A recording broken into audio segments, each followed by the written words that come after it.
So we built our masajid, and then right now when you turn on Sinat, it's America, and when you turn into the parking lot and you park your car, now we're in Pakistan. And when you enter in here, it's Cairo or Lahore or Hyderabad in here. We've left America. We're in a different country here, right? And we act that way too. You would never do the things you would do in a masjid bathroom, in any other bathroom. You would never park your car in any other parking lot the way you park it at the masjid, because you're in Pakistan when you get in here.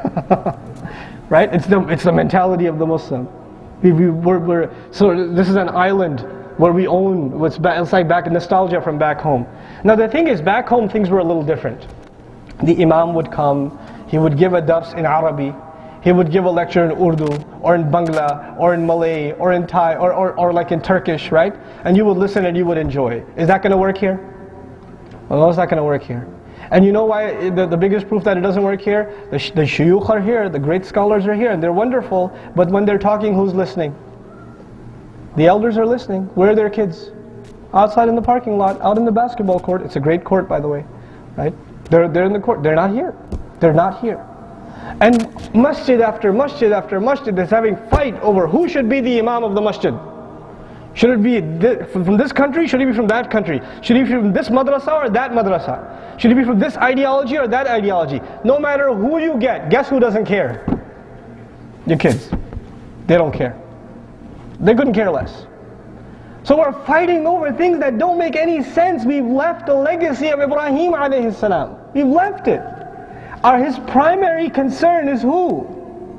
His children.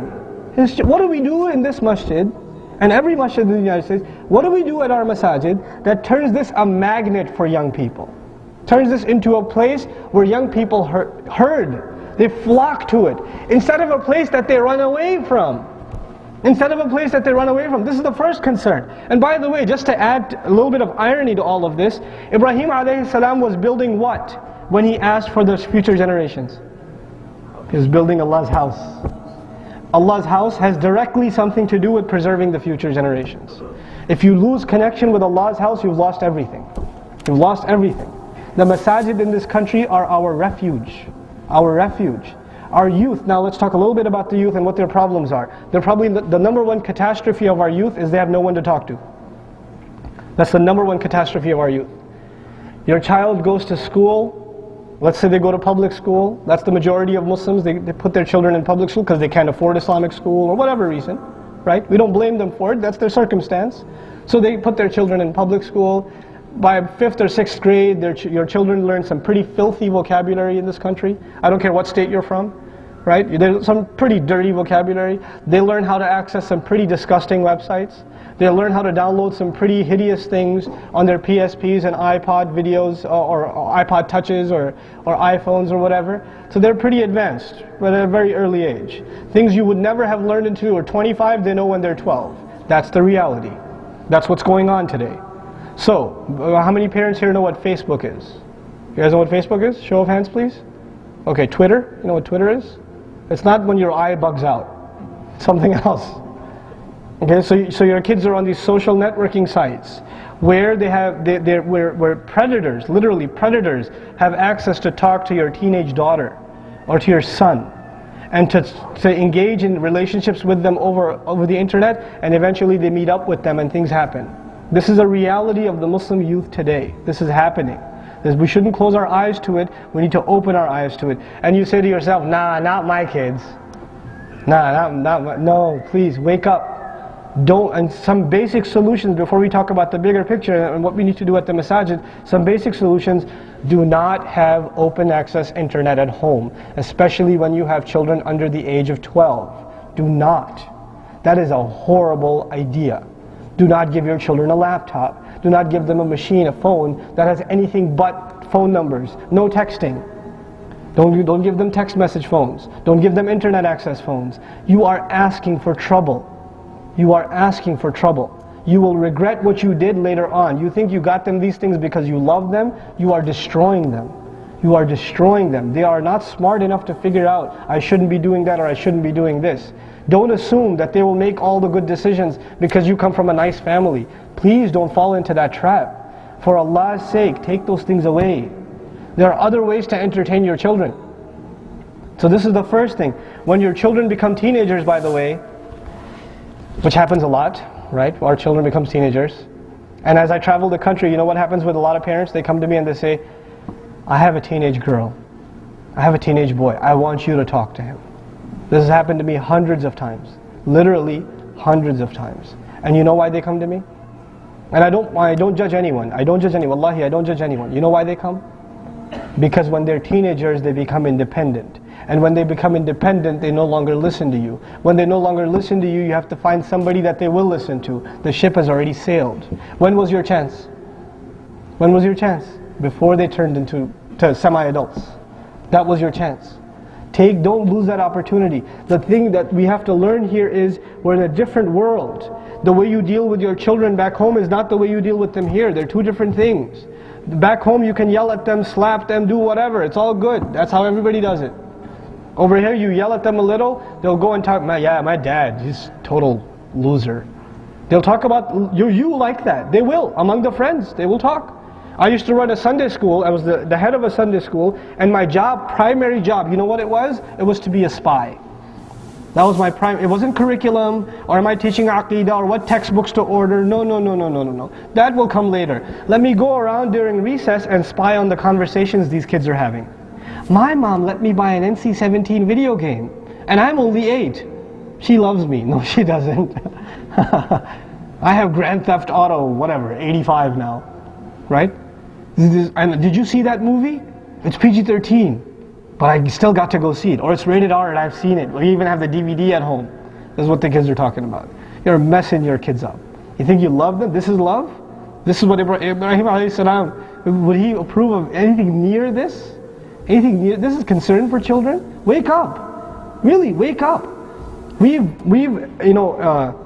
exposed our children to things in this society. It's gone progressively worse, in media especially. So a movie that was PG-13 10 years ago is PG now. Okay, the standards have dropped. They're talking about it. It's not even me, they're talking about it. Right? So, for example, homosexuality and these kinds of filthy things have now become norm even in cartoons. It's not Tom and Jerry anymore. Things have changed. Things have changed. We have to be aware of what's going on, what our children are watching, the kinds of language they're using, the things they find normal, the things that have just become part of life. And when you come to the masjid and you see people with beards and making salah and they're talking in a certain way, do your children see more of that, or do they see the real world more? What the children see more is what they define as normal. So to your kids, in their head, this isn't normal. That's normal, and that's a problem. That's the real problem. They don't see this as normal. They see the outside world as normal. How do we change that for our children? How do we make this change happen for our children? This is really what I want to first be aware of this problem, and then let's talk about how to address this problem. What did I say the number one catastrophe for our children is? They have no one to talk to. They have no one to talk to. When your child goes to public school and sees a boy and a girl together, or some girl comes up to your boy and says, you want to go to the prom, or we're getting together at this restaurant, you want to come with me, you're kind of cute. This happens to your 5th grader. This happens to your 7th grader. Your girl, your boy, it happens to them. Are they going to come home and talk to you about it? No. Hey dad, this girl told me I'm cute. What? Is this why we brought you to America? Slap, the works. This child knows my parents can't handle that information. So he's got to talk to someone about it. Guess who he's going to talk to? He's going to talk to his friends. And if he's going to public school, are his friends Muslim or non-Muslim? They're non-Muslim, so when he talks to his non-Muslim friends, what kind of advice is he going to get? Muslim advice or non-Muslim advice? Non-Muslim advice. Go for it, man. That's what he's going to get. And now your children are confiding in their friends and not in you because you're too strict. You don't talk to them. You don't open that door for them. Because you're used to having that authority that your father had on you, but that was back home. This is here, man. This is different. It doesn't work like that. We have to befriend our children. We have to let them open up to us. And this is a problem even for me. I'm a father of 3 daughters, right? And I'm a protective father. So when my daughter was in preschool, there was a boy that sat next to her, and she came home and said, Hamza sat next to me today. and we colored together. And I said, what? You know? And my wife looked at me and said, just leave. I'll talk to her. You leave. Because if I show anger now, then she'll know my dad doesn't like hearing about Hamza. So next time Hamza does something or says something, is she going to tell me? No. So I've actually chopped off my own foot when I said that. I have to learn how to deal with these things. It takes a little bit of tactics. It takes a little bit of patience to deal with our children. We put them here. It's not their fault. We put them here. We put them in that school. We put them in that environment. They didn't ask for it. We put them there. So if they're exposed to bad things, whose fault is it? Ours. So we have to take a little bit of responsibility and not just say, oh, how dare you say this, or how dare you learn that word. Well, you put me in that school. You put me in that situation. You let me watch that movie. You didn't ask what friends I have and where they live and who their parents are and what we do when we get together. You didn't ask. That's your problem. So open up the doors of communication for your children. Open up those doors. Open them now before it's too late. Really, open them now before it's too late. Too many of our children have rebelled from their homes. Too many of our daughters have run away with boyfriends. Too many. Too many. And I know it's ugly to hear, but it's our reality. We have to face it. Too many of our sons have illicit relationships. You know, this is a sick reality. We have to deal with this, and we can't just cry about it. We have to deal with it. So this is the first thing. Open up the doors of communication with your children. The second thing, for your teenage children, I give you the example of Yaqub alayhi salam. We said he's a wonderful father. Did his sons do something really messed up? They did. What did they do? You remember? They took his son, kidnapped him, dropped him in a ditch in the middle of the woods, and came back with a shirt with false blood on it. Did he know they were lying? Okay, so now here's a situation. There's some young sons, and here's a father. The father knows they did something horribly wrong. Horribly wrong. Does he say, you scum, you better go back and get that? Do you find any of that? What do you find? فَصَبْرٌ جَمِيلٌ. When I hear that response, I say, what kind of dad is he? Why didn't he yell at them? Why didn't he, you know why? Because he's an ingenious father. A father who really takes care of parenting knows what is the age to advise your children and what is the age when they have become independent. No matter what I tell them, they're not going to listen. A father knows. So there's an age where the only thing you can do is what? Sabrun Jameel. There's an age that comes where all that's left is Sabrun Jameel. That's it. That's all you can do. Because now the ship is sailed, they're on their own. They're on their own. So your job is before they get to that point. Now if they've gotten to that point, if you have teenage kids, then the best you can do is try to introduce them to better company. To try to, first of all, give life to the youth groups at the Masjid. I don't care what problems they have, still give them life. And my advice to youth groups in general is keep the boys and girls separate. Have two separate youth groups.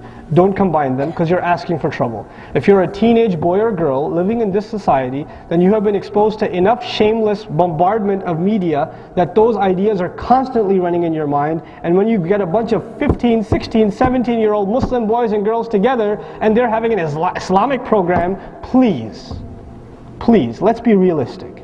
That's not a good idea. There's no way a teenage boy can tell me, nothing crossed my mind this whole event. There's no way. There's no way. You know how you were when you were 16 and 17. So don't think your children are any different. So my advice to youth groups is separate the boys and girls. And I don't care what youth group it is. Wallahi, I don't care if it's Mass Youth, or it's Crescent Youth, or it's YM, or it's some other youth group you guys started, or it's an MSA, whatever it may be, support it. Help it out. Instead of telling me what problems they have, you have more problems. Don't tell me what problems they have. Tell me how can you make them better? How can you support them? How can you liven them? Because these are the refuge for your children. Your children, your teenage kids are not going to go listen to a sheikh. They're not. The vast majority of Muslim teenagers wouldn't even listen to me. You think they listen to me just because I don't have an accent? No. They're not going to listen to me. They see this, they run. They run. That's the reality. Who will they talk to? Other kids their age. Youth groups are the lifeline of Islamic da'wah to our youth. They're the lifeline. If we don't support them, we're losing it. It doesn't matter who the imam is. It doesn't matter how big the masjid gets. It doesn't matter what color carpet finally won in the board meeting. None of that matters. None of that matters. The only thing that will matter is, do we have a vehicle by which we're bringing the youth back in to Islam? Well, they're bringing that back into the masjid. And then the next piece of advice were community centers, Islamic centers all over the country. And these are my fathers and my uncles. These are my elders, my respected, elders that I love for the sake of Allah because of the time and the effort they put into building and maintaining these masajid. But my sincere advice is, a bigger problem than getting an imam for the masjid is getting a youth director for the masjid.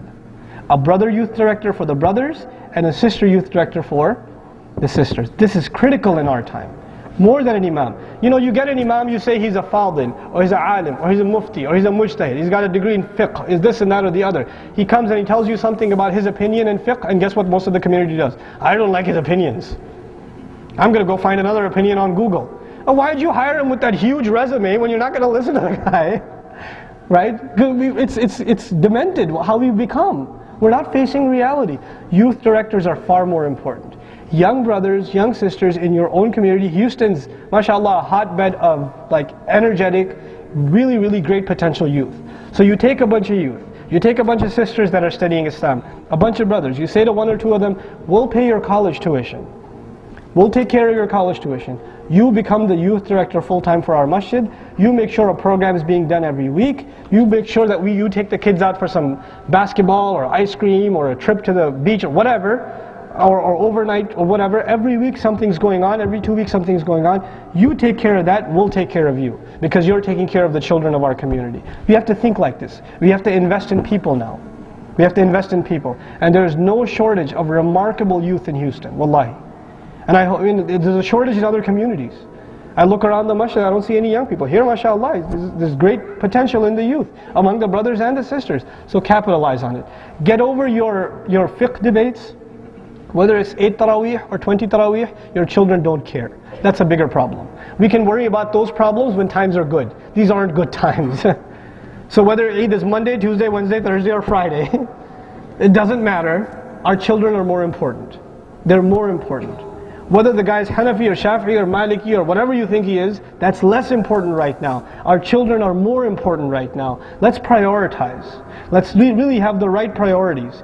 If we don't take care of our children, these debates will die with us. And the next debates that are coming, if we don't take care of our children, has anybody heard of Irshad Manji? Right? There's 100,000 Irshad Manjis brewing. Right? When we don't take care of the Islam of our next generation, that's what happens. That's what's next. They're not just going to be in CNN, they're going to be board members at Masjid. If we don't take care of business now. Think ahead. Think ahead. I was telling you in the khutbah of the churches in New York City that didn't think ahead. And what are they turned into now? They're nightclubs. Churches turned into nightclubs in the heart of New York City. One of the oldest Catholic communities in the country. And still, that's what ended up happening with them. So on the other hand, you have the masajid. I met this brother. Wallahi, when I met him, I went in a corner and I cried. I just cried. I met him in Las Vegas. And I was in Las Vegas for the Quran conference. Don't get any ideas, okay? So, this was a few years ago. I was at the Quran conference. And then there's this elderly fellow. He's about 80 some years old. He and his wife, a white couple, blonde, blue eyes, really light skin. They're sitting next to each other at the Quran conference. And I'm sitting there and I was curious where they came from. So I went over and I said, how are you? They said, Assalamu alaikum. I said, wa alaikum salam. So I was already surprised. Muslims, mashallah. So I started talking to them, and they said, yeah, well, what happened was, he told me his name. I forget his name, but it was some Russian or some kind of Slavic descent. But his great-grandfather was actually a Muslim.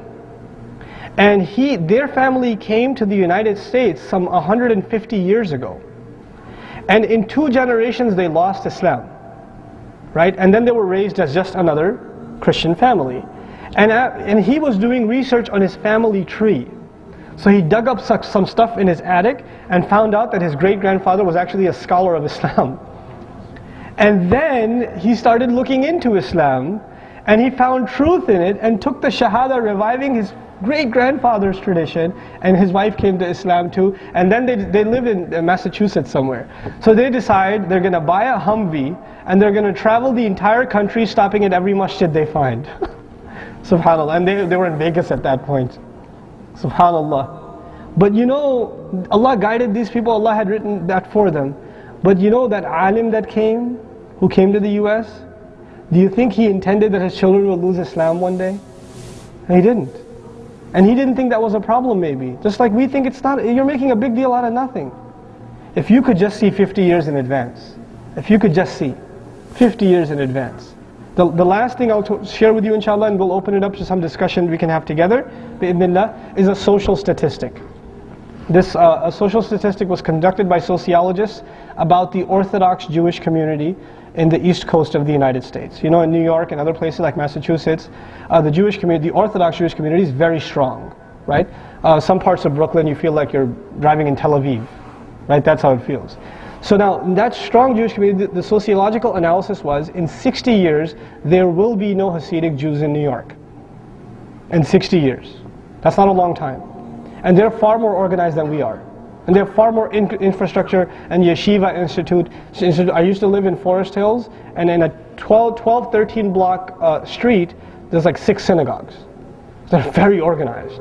And they have infrastructure, right? And the claim is, they're losing their youth. And in 60 years there won't be any left.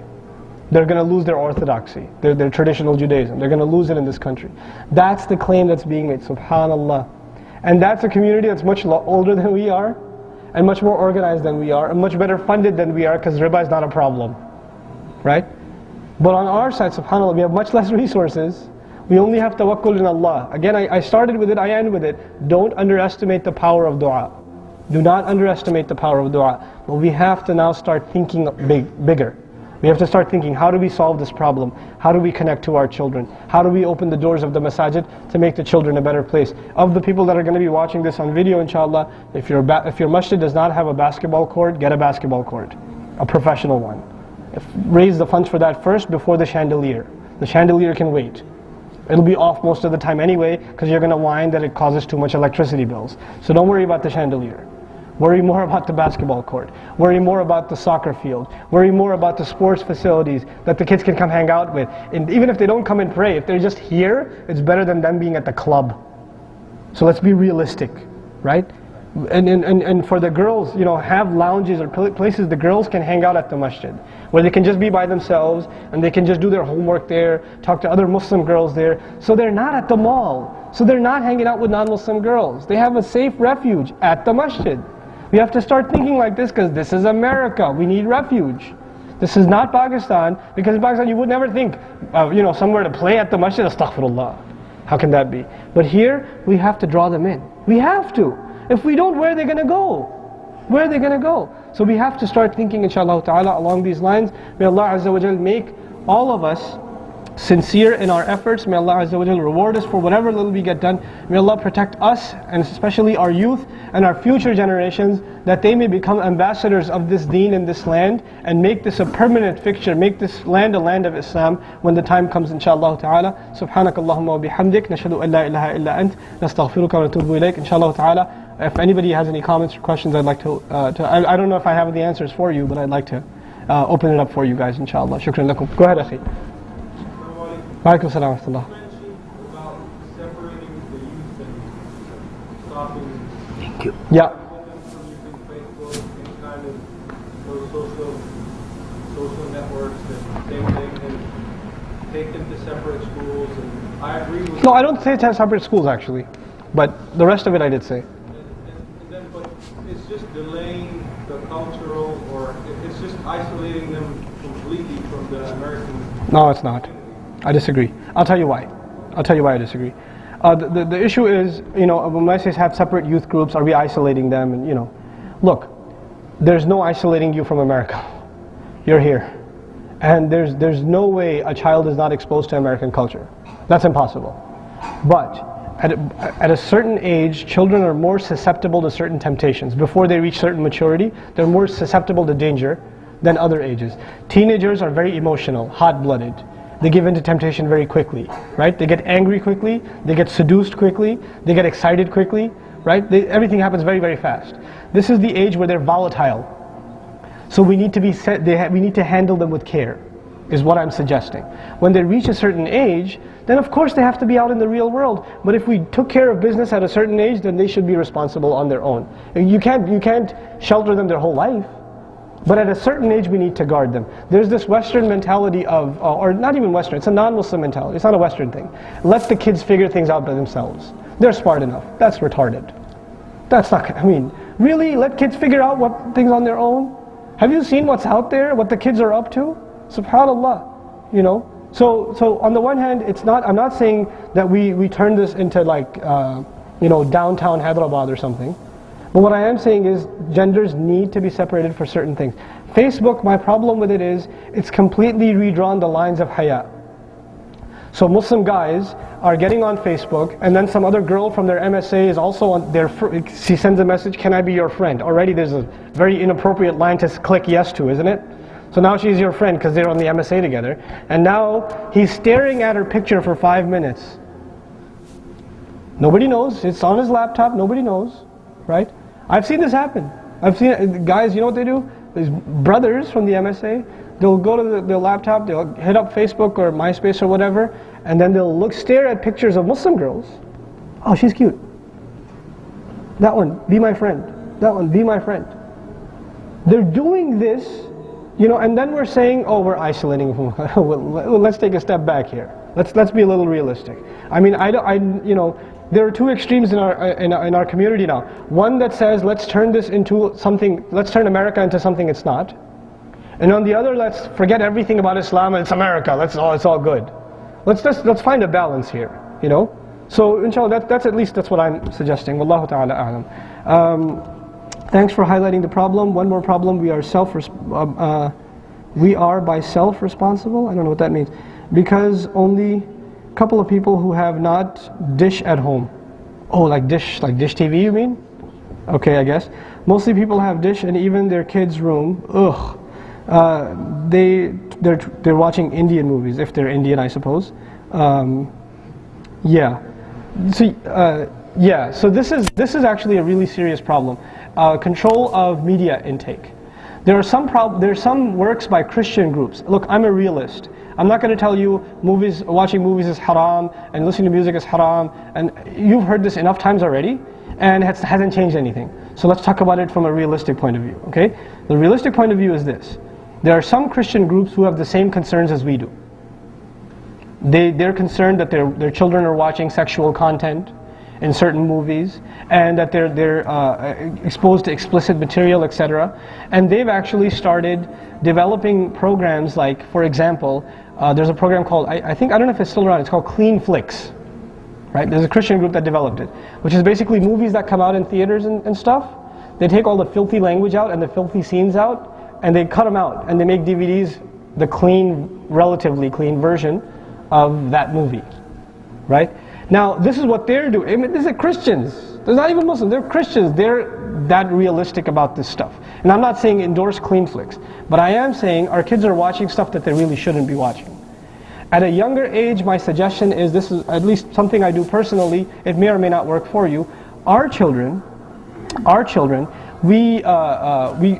wife and I, we get videos from the public library, like, you know, Dora episodes, or, you know, Barney, for the younger kids, or even cartoons from older times. Nowadays they're pretty disgusting, but older cartoons. We watch them the night before for censorship, and if they're okay, then they can watch that DVD the next day on Sesame Street or whatever. We don't let them watch live TV. We don't, because we don't know what's going to come on in the next second. You just don't know, right? You have a question or something? Just a comment. Okay. Comment on your Facebook and Twitter. I got an email from a professional group. They have warned parents, not our. Yeah. This is a national problem now. It's a national problem. Yes, it is. Facebook, they have warned about parents and everybody. Yes, this is true. And there was a story in the Facebook also. The young girl hanged herself. Yeah. You all know about it? The MySpace issue. Yeah. Yeah, the MySpace. Yeah. No, this is. I mean, actually, there are a few cases. There are a few cases like that. Even within the Muslim community, I know of cases. But see, that's the thing. We need to raise awareness of this issue, and then you know how Allah says, وَتَعَاوَنُوا عَلَى الْبِرِّ وَالتَّقْوَى وَلَا تَعَاوَنُوا عَلَى الْإِثْمِ وَالْعُدْوَانِ, right? And then Allah calls us to cooperate with the people of the book, not in Aqidah. But are there some concerns we share with them? There are. And in those things, this is a golden opportunity for da'wah. If we come up with solutions for youth, the problems in America, the problems our youth have are not Muslim problems, they're American problems. So the solutions we have to offer are not just solutions for us. Who are the solutions for? Everybody. So this is a doorway into the church, into the synagogue, to give da'wah to them and look at the solutions we have. Right? This is actually a doorway to that. Solutions to marital problems. The Sunnah has the solutions to marital problems that no other religion has. They don't have what we have. So, I mean, even sharing this with the people of the book is a means of da'wah to them. And this, you have to start thinking along these terms, inshallah. You had a comment. I don't know how we can get to the sisters if they have any questions or comments. I guess they could pass them in writing or something, and then make a paper plane and then shoot it over, inshallah, and then we'll try to catch it. Okay. One of the biggest problems right now that we're facing, that you mentioned in your speech, are common ethics and taboos being created for children. Yes. My son is in 5th grade, and he was shown the documentary, or he was shown a video of people interacting with sexuality. But we don't have anybody in our Masjids. We don't take initiative, and we have left it behind on giving hands to non-believers. Yes. What do you suggest? How should we tackle this problem as far as the Masjids is concerned? This is my suggestion. I said one of the key job openings in the Muslim community is what? Youth directors. Here's the second key job opening. Muslim psychotherapists, psychologists, Muslim social workers, Muslim female pediatricians and male pediatricians that can give a health class to Muslim kids at the Masjid. Instead of taking a health class at high school or at the documentary that they're going to watch there, that they get it from the Muslims themselves in a proper fashion, right? This is absolutely critical. It's absolutely critical. We don't have these resources right now. Now there are people that are doing this, but they're kind of doing it on their own. And the Masajid are doing their thing and they're doing their thing. We need to find these people and we need to support them. We need to help them out because they're doing our work for us. They really are. So these are the openings that we need to create. I don't know, you may find my comments controversial, Allahu A'lam, but I have to say what I'm convinced of. You don't have to take it. In my opinion, just because someone has a degree in Sharia does not mean they know how to deal with a teenager. Nor does it mean that they know how to deal with somebody's family problems. Memorizing a bunch of hadith does not mean you're a counselor. Counseling is something else. Quran and Sunnah is something else. The best form is when you have a scholar of Islam who is also a counselor. But just becoming a scholar of Islam doesn't necessarily turn you into a counselor. It doesn't necessarily make you capable of dealing with people's problems to the point where it may even be the case that you're an imam and you're a scholar, but you have people problems in your own family. That happens too. That happens too. Why does it happen? Because we're not looking for those qualifications. Right now we have this problem of interaction with people, and it's a certain kind of alim that we need. An alim that can deal with the family problems of the community. Right? This is the need of the hour. So our ulama, one of the things they need to do as a service to the ummah is they need to study psychology. They need to study, family counseling. They need to become certified counselors, in addition to being ulama, so they can bring these two things together: their knowledge of Quran and Sunnah, and the knowledge of how to deal with these kinds of things. Right? This is absolutely critical. This is absolutely critical, and it's not happening for the most part.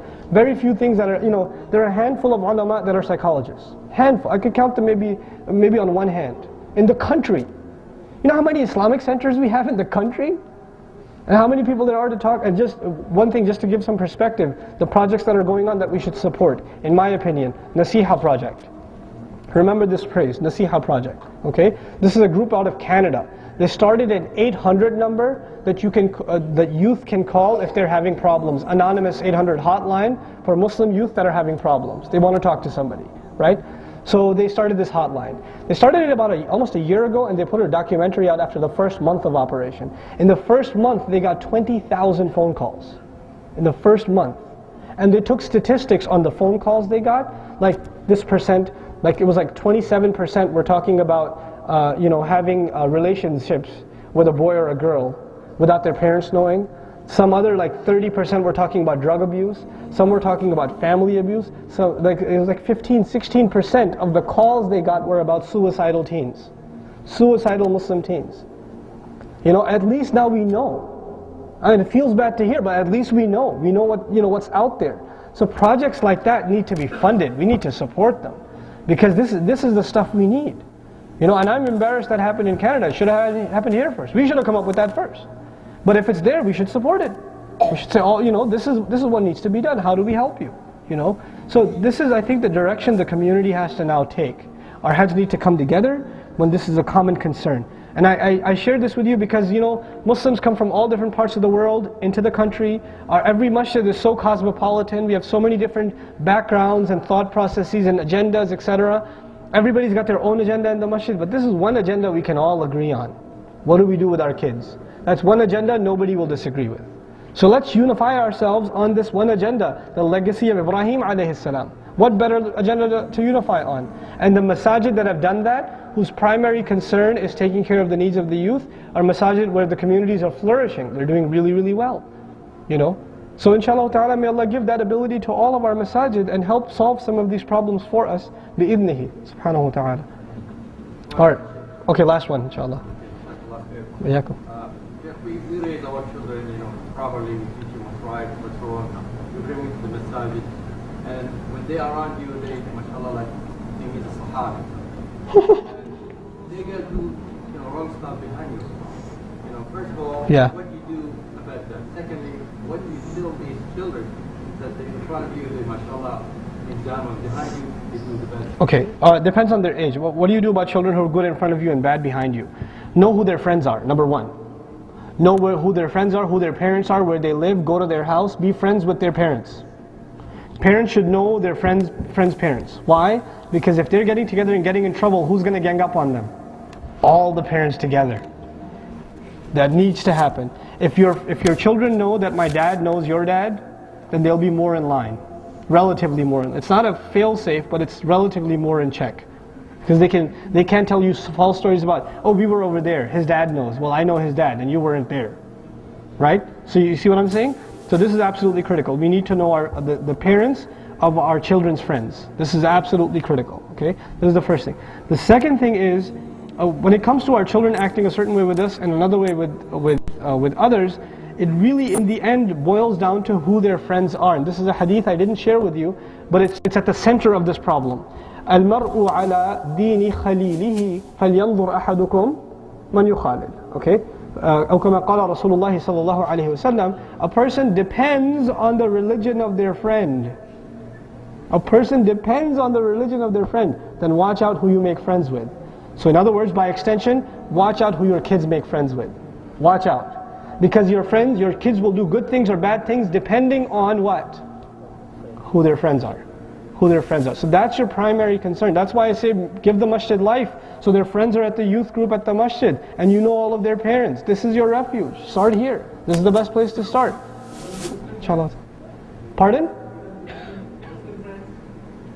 Could you make it a complete sentence so I know what you're saying?